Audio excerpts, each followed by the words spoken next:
দুষ্টু দুষ্টু করবে না, এই যে ব্যাগগুলো দেখছে ভাবছে হ্যাঁ পাটা এমনি না।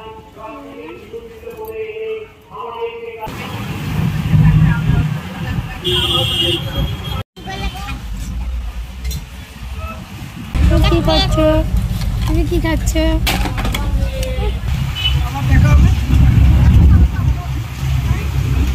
না ওদের জন্য চকলেট নিয়ে এসছে, লাড্ডু শোনার জন্য আর সন্দেশের জন্য।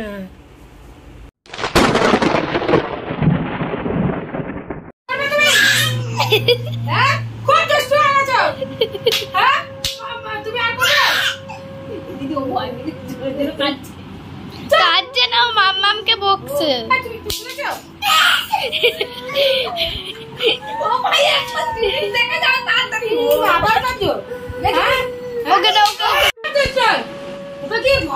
তোমাদের ছোট্ট মিঠাইকে খুব বকাবকি করছিলাম, আর এখানে বোনের ছেলে ও ভয় পেয়ে গেছিল নাকি রেগে গেছিল বুঝতেই পারছিলাম না, সেই জন্য একটু মজাও করে নিলাম।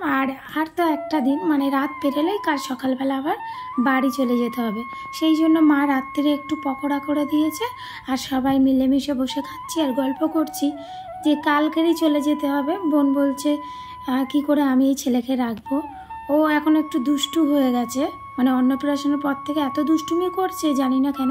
এটা প্রত্যেক বাচ্চার মধ্যেই হয়, যে যেই ভাত খেয়ে নেয় মানে অন্নপ্রাশন হয় সে তখন থেকেই দুষ্টুমি করা শুরু করে দেয়।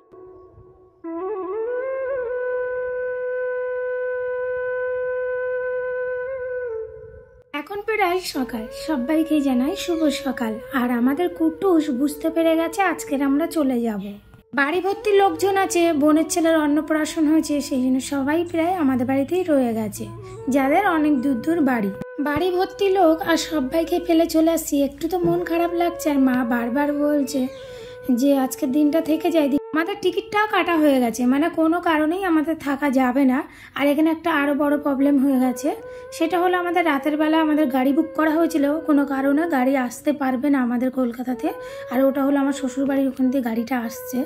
তো জানি না আমাদের তাতান সোনার কি নীলা, সে ইচ্ছা হয়েছে তার বাবার পয়সা বাঁচাবে, কিংবা সে বাসে করে যাবে আর সে অনেক ভক্ত করে নেবে, আর সেটাই হয়েছে।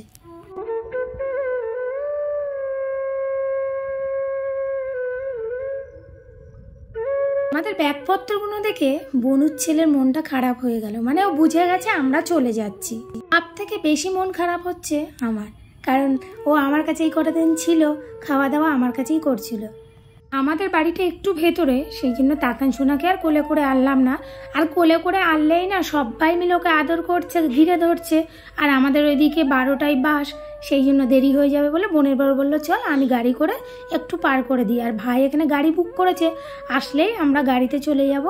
আর এই যে বোনের বর কোলে করে গাড়িতে তুলে দিচ্ছে ওদেরকে, আর মাও যাচ্ছে সঙ্গে। মা অর্ধেক পথ যাবে, তারপরে নেমে যাবে।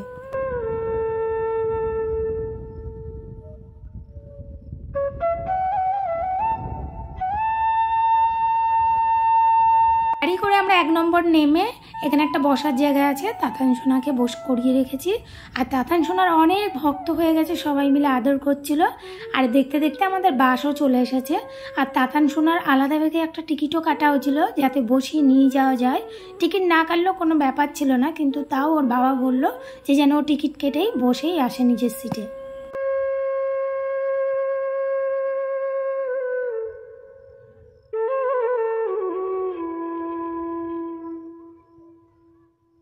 আমি তাতান সোনা আলাদাভাবে 2টো সিট নিয়ে নিয়েছি, আর মিঠাই রানী আর আমার 2 ভাই ওরা 3টে সিট নিয়েছে। আর অনেকটা দূর যাবো, যখনই আসি মিঠাই রানীরও সিট কাটা হয়। আর দেখতে দেখতে আমরা কিন্তু শক্তিগড় চলে এসেছি। আর এখান থেকে ভাইরা ল্যাংচা কিনছিল, কিছু খাবার দাবারও কিনছিল। আর এখানে এসে গোপাল সোনার অনেক ভক্ত হয়ে গেছে, মানে ওর খাবারে ভর্তি হয়ে গেছে। মানে জানলা একটু উঠিয়ে দেখাচ্ছিলাম যে মামারা কোথায় আছে, একটু বাইরের আবহাওয়াটাও দেখ কোলে উঠে। আর এখানে এত ভক্ত হয়ে গেছে, সবাই পেয়ারা কিনে দিচ্ছে, চকলেট কিনে দিচ্ছে, ল্যাংচা, মানে অনেক খাবারও হয়ে গেছিলো। আর সেই খাবারগুলো ও কিছুটা খেয়েছে আর কিছুটা বাড়ির জন্য নিয়ে এসছে, জানে যে বাড়িতে বন্ধুরা আছে।